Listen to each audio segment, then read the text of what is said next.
Bonjour, bienvenue. Nous sommes à Eurobois à Lyon, sur le plateau de Bâti Journal TV. Et pour terminer cette journée d'échange, de table ronde, nous allons nous intéresser à l'environnement et plus particulièrement à son impact sur les métiers de la filière bois. Alors, dans le secteur du bois, comme partout ailleurs, la prise de conscience de l'urgence climatique engendre des changements majeurs, qu'il s'agisse du développement de nouvelles compétences ou de la mise en place d'une démarche de certification qui valorise des essences locales, les adaptations sont indispensables. Et c'est ce que nous allons voir avec nos deux invités. Julien Lecarme, bonjour. Vous êtes responsable de l'Institut de la charpente et construction bois pour l'Association des Compagnons du Devoir. Jérôme Voutier, bonjour. Vous êtes vice-président de l'association Bois des Alpes. Alors nous allons commencer avec vous, Julien.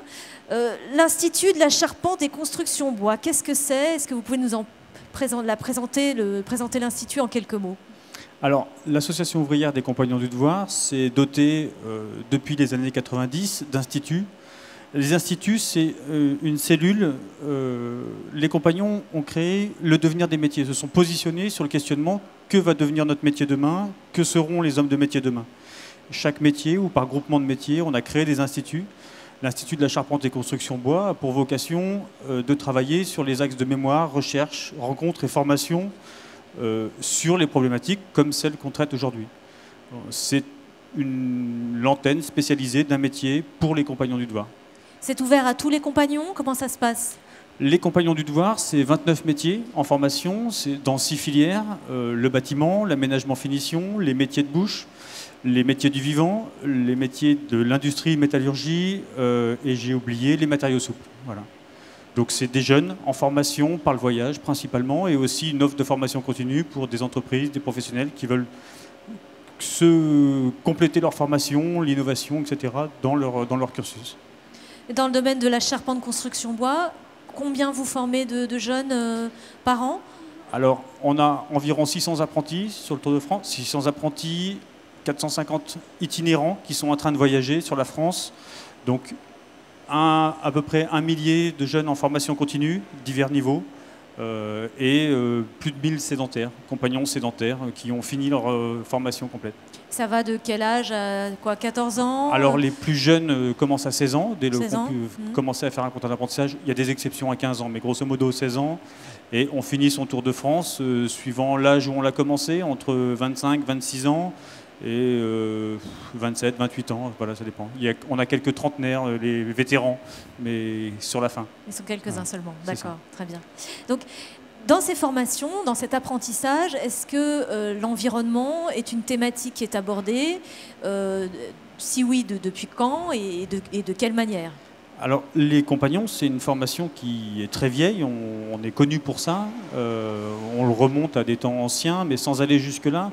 La question de la ressource, du type de ressource et de l'impact de l'acte de bâtir ou de son intervention d'humain sur la société et sur les évolutions de la société, ça nous a toujours préoccupés, que ce soit au temps des cathédrales ou aujourd'hui dans un temps beaucoup plus moderne.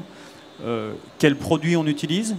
Alors, sur la question du produit, qui concerne plus notre interlocuteur, mais nous aussi, l'humain, qu'est-ce qu'on lui met entre les mains? Qu'est-ce qu'il est en train de construire comme avenir? Avec quoi il bâtit? Avec quoi il rénove aussi?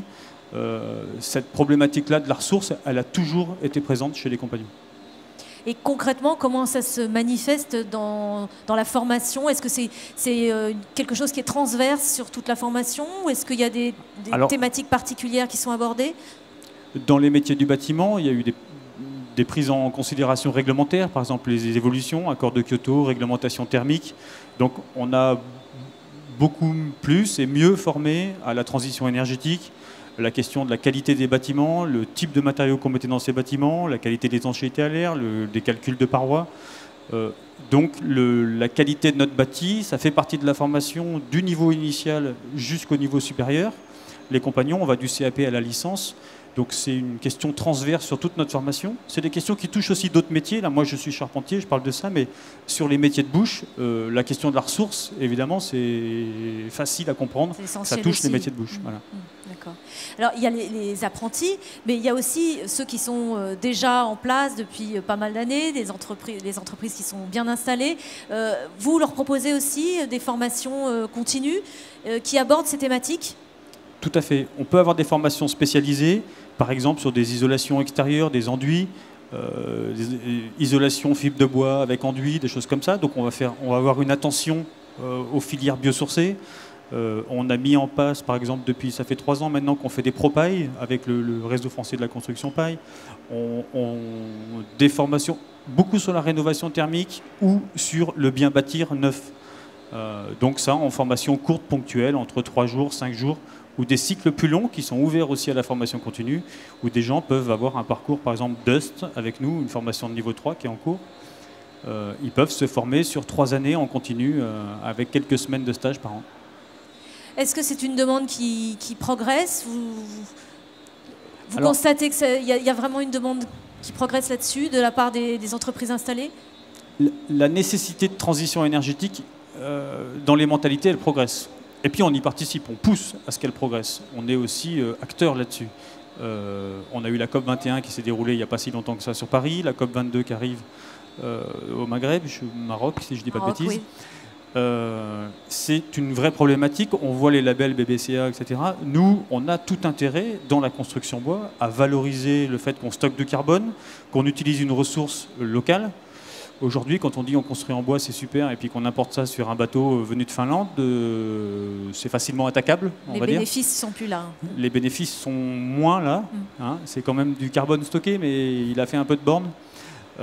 Donc il y a des sujets comme ça qui sont touchés. Et effectivement, les jeunes et moins jeunes, les entreprises, elles sont contactées par des architectes, la maîtrise d'ouvrage qui est sensibilisée et qui a envie de valoriser ça. Aujourd'hui, il y a pas beaucoup de mairies qui a choisi de faire une école en béton isolé polystyrène pour mettre ses enfants dedans.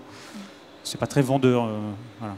Donc les mentalités ont bien évolué. Les mentalités sont clairement en train d'évoluer et on y participe et on est content de le faire. Et c'est important pour nous, c'est un vrai rôle social environnemental. Quand on parle de RSE, on est en plein dans ce sujet-là et c'est voilà, l'acte de l'humain, l'impact de son activité humaine, c'est important pour nous. Très bien. Jérôme Voutier, chez Bois des Alpes, c'est aussi votre préoccupation finalement, de prendre en compte la ressource locale, de valoriser cet aspect carbone. Est-ce que vous pouvez déjà, dans un premier temps, nous présenter l'association Bois des Alpes et la démarche de certification qu'elle porte ? Oui, alors l'association Bois des Alpes est née en 2008 à l'initiative du comité de massif pour la valorisation de l'ensemble de la filière bois. Alors cette association, elle rassemble l'ensemble des acteurs, c'est-à-dire de la forêt jusqu'à la mise en œuvre, y compris aussi les prescripteurs. Voilà. Donc c'était aussi dans l'idée d'embrasser l'ensemble de la filière.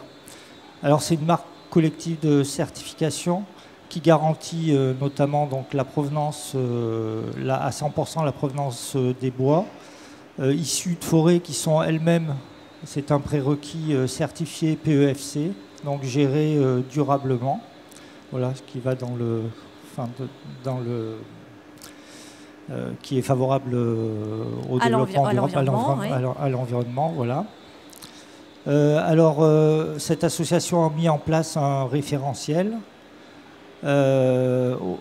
Les premiers projets ont débuté en 2012, donc il y a eu une période entre 2012 et 2014 où une vingtaine de bâtiments pilotes ont été construits avec des ressources locales et pour certains d'ailleurs des ressources, pour des bâtiments publics, des ressources même de la commune, donc très locales. C'est une certification qui est accréditée par le COFRAC et de ce fait, elle est imposable dans les marchés publics, c'est-à-dire que ça offre une vraie garantie. Une vraie garantie, d'accord. Voilà, provenance, qualité, voilà, traçabilité des bois. Alors comment ça se passe ? Une entreprise qui veut être certifiée, qu'est-ce qu'elle doit faire comme démarche auprès de vous ? Alors, l'entreprise, les entreprises qui se certifient, elles peuvent se certifier maintenant dans les marchés publics. En fait, c'est écrit, certains maîtres d'ouvrage imposent du bois, la construction en bois certifié Bois des Alpes. Et après, elles doivent d'abord être certifiées PEFC. Donc, il y a une première certification. Et aussi, après, il y a un organisme de certification qui est indépendant, Qualisud, qui certifie et qui vient dans l'entreprise. Alors, il faut qu'il y ait l'identification des lots de bois et qu'il y ait la traçabilité. Donc, voilà, il y a pas mal de critères à suivre pour être certifié. Tout à fait, oui. Alors, quand on dit bois des Alpes, donc c'est des bois des massifs alpins, est-ce qu'on peut être plus précis sur le périmètre de l'origine ? Alors en fait le périmètre il est défini par le comité de massif. Alors il englobe, il y a des cartes, il englobe à peu près. C'est Rhône-Alpes et PACA, avec certains départements les départements comme en gros, c'est Rhône-Alpes-PACA. Rhône-Alpes-PACA, d'accord. Aujourd'hui, combien d'entreprises sont certifiées Bois des Alpes ? Une trentaine d'entreprises sont certifiées Bois des Alpes, voilà. Donc, et d'autres sont aussi en cours de certification. Et aussi, certains distributeurs maintenant s'intéressent, voudraient se faire certifier, et ce qui permettrait aussi d'accroître l'offre Bois des Alpes, notamment pour les particuliers, chez des distributeurs, des marchands de matériaux, quoi. Et les entreprises, quel est le profil à peu près ? C'est des entreprises qui exercent dans quel domaine ? Ce sont des entreprises, beaucoup travaillent pour des marchés publics, donc des entreprises qui ont une certaine taille, mais ça s'adresse aussi à des entreprises de plus petite taille. Le marché privé se développe, ou on fait pour qu'il se développe, en tout cas l'utilisation du Bois des Alpes sera aussi dans ce marché. Voilà, donc une garantie de qualité, une garantie de traçabilité des bois, oui, tout à fait. La valorisation des circuits courts, oui, c'est un petit peu tout ça. De fait, puisque en fait, dans la certification Bois des Alpes, il y a un périmètre pour la ressource, mais il y a un périmètre aussi, c'est sur la transformation, c'est-à-dire que les entreprises doivent faire partie aussi du périmètre. L'ensemble des acteurs doivent faire partie du périmètre Bois des Alpes pour pouvoir être certifiés. Et ça se traduit par des projets, donc des projets de bâtiments construits avec du Bois des Alpes. On sait à peu près combien de bâtiments ? Est-ce qu'on a une idée ? Alors, je crois qu'il y a 5000 mètres cubes déjà de bois qui ont été mis en œuvre au global. Et le nombre de bâtiments, une soixantaine de bâtiments. C'est peut-être difficile de dire. Ouais. Combien vous dites ? Je crois qu'il y a une soixantaine de bâtiments qui ont été faits, mais peut-être plus. Ce qui est déjà pas mal, ce qui est beaucoup, finalement à peine 4 ans d'existence. D'accord, très bien, merci. Est-ce que, Julien Lecarme, sur le terrain, les jeunes et moins jeunes, on va dire, leur sensibilisation se traduit par concrètement sur le terrain? Est-ce qu'ils font passer les messages? Est-ce qu'ils sont du coup plus attentifs à l'origine des bois, à l'impact que leur métier a sur l'environnement? Alors, effectivement, merci pour la question, parce que avoir un jeune en formation dans son entreprise, c'est aussi un intégrateur d'innovation ou de changement sociétal.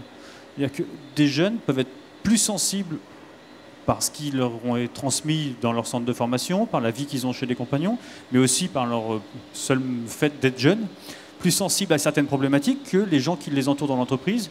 Et une entreprise qui embauche des jeunes salariés en formation, en alternance, ils vont se maintenir à un certain niveau.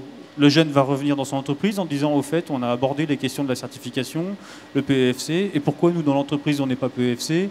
Il paraît que c'est vachement bien. L'entrepreneur peut dire, ah oui, c'est vrai que j'ai tourné autour du pot, pourquoi pas, tu sais m'en dire plus. Et si effectivement le jeune sait lui en dire plus, il peut le pousser à y aller. On peut aussi promouvoir, il y a pas mal de certifications, d'événements. On fait de la formation, même sujet, pas même sujet, sur tout ce qui est FIBAT, la question du FIBAT. On va former au FIBAT. Il y a des gens qui viennent contraints et forcés, il ne faut pas se leurrer. Mais il y a des gens qui cherchent de la qualité, du coup qui vont peut-être choisir de le faire dans des centres de formation reconnus. Pour monter en compétences, c'est de l'intégration, d'innovation, de qualité, d'argumentaire commercial aussi, c'est du marché. Hein. Se placer sur un marché parce qu'on est certifié, parce qu'on a une démarche. Ça crée une dynamique. Ça crée une dynamique. Voilà. On n'est pas seul dans son coin. Il y a des gens qui viennent à l'extérieur faire de la veille en quelque sorte, tout en montant son personnel en compétences. Jérôme Voutier, la dynamique, elle est créée par Bois des Alpes, justement, vous le ressentez, j'imagine, sur le terrain. Comment vous voyez l'évolution de cette certification ? J'espère qu'elle va... Enfin, ce que je pense, c'est qu'il y ait plus d'entreprises qui se certifient, ça crée une dynamique. Après, l'idée aussi de Bois des Alpes, c'est du travail en grappe d'entreprise. Voilà, il y a vraiment une idée de transversabilité entre les différents corps de métier, entre les scieurs, les forestiers. Voilà, parce que faire du lien, quoi. Faire du lien, oui. Créer du lien. Voilà. Après, le fait de travailler en grappe d'entreprise permet de répondre à des marchés aussi peut-être plus importants. Pour moi, quand on a des marchés qui doivent mobiliser un cubage important de bois, ça permet aussi de pouvoir répondre aussi à travers cette mutualisation, on va dire, en quelque sorte. Voilà, être un peu plus fort et pouvoir répondre. Alors c'est sur le périmètre alpin, donc je pense que l'échelle du périmètre est aussi important. Un périmètre trop court, trop petit, enfin quand on parle de circuits courts, quand ils sont trop petits, ils sont très restricteurs. Là, c'est à l'échelle du massif alpin, donc ça veut dire que, voilà, en termes de demande bois construction, la ressource est là. Et elle est à l'échelle effectivement de cette certification, quoi. Bien. Juste un mot, Julien Lecarme, peut-être pour conclure sur ce sujet. Moi, je trouve que le sujet était intéressant. On avait des interrogations. La ressource, pour moi, que ce soit le matériau qui va être mis en œuvre et la question de celui qui le met en œuvre, tout ça, ça a un sens. Des gens qui mettent un matériau qui est valorisable, valorisé, certifié, c'est valorisant pour celui qui le met en œuvre. Bien sûr. Quand on étale des kilomètres de laine de verre, on ne rentre pas forcément très grandi chez soi le soir. On a isolé, c'est pas mal. Mais ouais.